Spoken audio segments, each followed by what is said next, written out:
Container ship या cargo ship यानी पानी में चलने वाले वो भारी भरकम जहाज जिन्हें अगर दुनिया की अर्थव्यवस्था की रीढ़ की हड्डी कहे तो गलत नहीं होगा, क्योंकि दुनिया के करीब 90% नॉन बल्क आइटम्स को इसी कंटेनर शिप की मदद से एक जगह से दूसरी जगह तक भेजा जाता है। और अगर आज के समय में देखें तो ऐसे मॉडर्न कंटेनर शिप्स की संख्या पूरी दुनिया में तकरीबन 10,000 के करीब है, जो कि पूरी तरह से 1956 में बने कंटेनर शिप के डिजाइन मॉडल पर बेस्ड है। लेकिन इतने भारी और इतने कीमती ये जहाज जब पानी में उतरते हैं तो उसे चलाने वाले और उसमें काम करने वाले क्रू मेंबर्स की सांसें अटक जाती है, क्योंकि इन जहाजों को बीच समुद्र में चलाना बहुत ही मुश्किल होता है। तो आखिर कंटेनर शिप कैसे समुद्र की तमाम मुश्किलों को पार करते हुए दुनिया की अर्थव्यवस्था को अपने कंधे पर लादे हुए है, जानने के लिए बने रहिए इस वीडियो के अंत तक और तैयार हो जाइए कार्गो शिप की यात्रा के लिए। सबसे पहले आइए आपको इस शिप की डिजाइन के बारे में बताते हैं। तो दोस्तों, अगर आप इस शिप को गौर से देखेंगे तो पाएंगे ये आम शिप से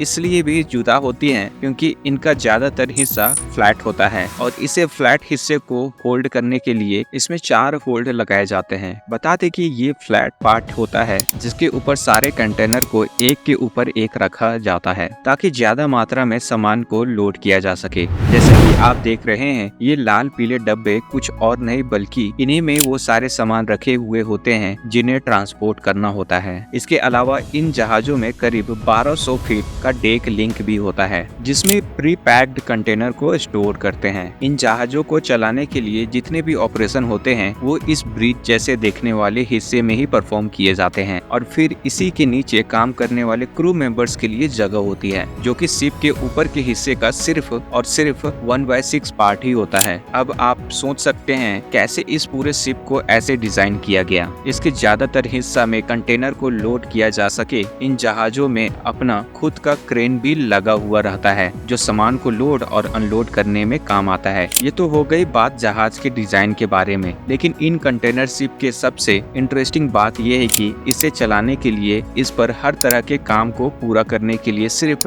20 से 25 मेंबर्स ही होते हैं। यहाँ तक कि सबसे बड़े कंटेनर शिप को भी मात्र 35 क्रू मेंबर्स की मदद से ही चलाया जाता है। ऐसा इसलिए होता है क्योंकि ऐसे जहाजों में ऑपरेशनल हिस्से बहुत ही कम होते हैं, इसलिए इसमें काम करने वाले लोगों के रहने के लिए जगह बना पाना बहुत ही मुश्किल हो जाता है। लेकिन इसके बावजूद सारे क्रू मेंबर्स को रहने के लिए कमरा प्रोवाइड किया जाता है जिसमें हर तरह की फैसिलिटी मौजूद होती है। रूम तो एक हद तक ठीक ही होता है, उनके साथ ही साथ मेंबर्स की फिटनेस के लिए जिम्मेदारी और रिलैक्स करने के लिए छोटा स्विमिंग पूल भी मौजूद होता है। इन सारे क्रू मेंबर्स की ड्यूटी का टाइम भी बटा हुआ होता है। एक वर्क डे में इन्हें 4 घंटे की ड्यूटी करनी होती है। इसके बाद नए लोग काम पर आ जाते हैं, लेकिन जितनी भी देर वो लोग अपनी ड्यूटी करते हैं पूरी लगन के साथ शिप की मशीनरी को ऑपरेट और मेंटेन करने में खुद को लगाए रहते हैं। ऐसे जहाजों को पूरी तरह से ऐसे बनाया जाता है कि सारे कंटेनर को अपने ऊपर लादे हुए बड़ी आसान से ट्रैवल कर सके, लेकिन देखा जाए तो उसे बीच समुद्र में उठती भयानक लहरों और तूफानों के बीच पूरी तरह से प्रोटेक्टिव भी नहीं बनाया जा सकता।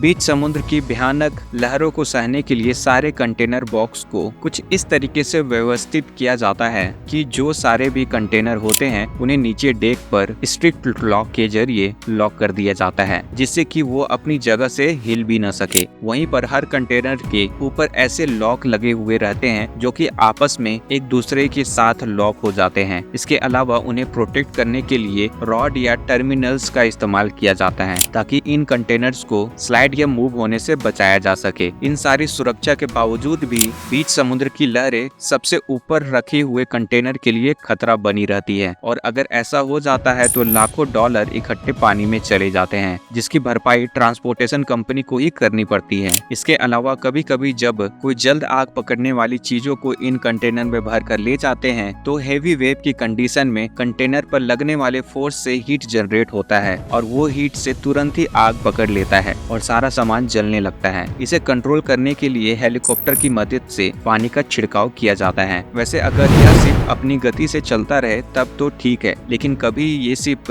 जब अपनी मशीनरी की किसी खराबी की वजह से बीच समुद्र में ठप पड़ जाते हैं तो सबकी जान आफत में आ जाती है। और कभी कभी तो यह समुद्र के किसी ऐसे हिस्से में फंस जाते हैं जहाँ की चौड़ाई काफी कम होती है। जैसे अभी कुछ दिन पुरानी घटना है जब इजिप्ट के स्वेज नहर में चीन का एक बड़ा कंटेनर जहाज फंस गया, जिसे वहाँ से निकाल पाना बहुत ही मुश्किल हो गया था, जिस कारण 193.3 किलोमीटर वाली स्वेज नहर में भारी जाम लग गया था। लेकिन इन शिप के गुजरने का रूट सेम ही होता है और एक जहाज की वजह से जब स्वेज नहर में गुजरने की जगह नहीं बची तो बाकी कंटेनर शिप को भी बीच समुद्र में रुकना पड़ा, जब तक कि वो बोर्ड की मदद से फंसे हुए कंटेनर शिप को निकाल नहीं लिया। इसलिए समुद्र की विशालता का फायदा लेने वाले जहाज जब बीच समुद्र में होते हैं तो उनके आसपास सिर्फ और सिर्फ पानी की नीली दुनिया के अलावा कुछ नहीं होता। ऐसी स्थिति में ऐसे जहाजों को बंदरगाह तक पहुंचाना बहुत ही मुश्किल हो जाता है। इसके अलावा अगर किसी तरह से बंदरगाह के करीब पहुंच जाते हैं तो इनका वजन इतना ज्यादा होता है कि अपने आप उन बंदरगाहों पर सही ढंग से व्यवस्थित नहीं रह पाते। इसलिए इन्हें छोटी छोटी नावों की मदद से खींचकर किसी तरह से बंदरगाह पर सही ढंग से लगाया जाता है। लेकिन इन छोटी नाव वाले पायलट को आदेश होता है कि अगर किसी तरह से बंदरगाह को नुकसान पहुंचा सकता है तो वो उसे बंदरगाह तक न लाया जाए। तो दोस्तों, ये थे वो मुश्किल जिनका सामना करते हुए कंटेनर शिप अपने डेस्टिनेशन पर पहुंचते हैं। आपको हमारी वीडियो कैसी लगी कमेंट करके जरूर बताना। अगर आज की वीडियो आपको पसंद आई तो उसे लाइक करने के साथ साथ अपने दोस्तों और रिश्तेदारों को शेयर जरूर कर देना। जल्द ही मिलते हैं एक ऐसी इन्फॉर्मेटिव वीडियो के साथ। तब तक इस वीडियो के अंत तक बने रहने के लिए दिल से धन्यवाद।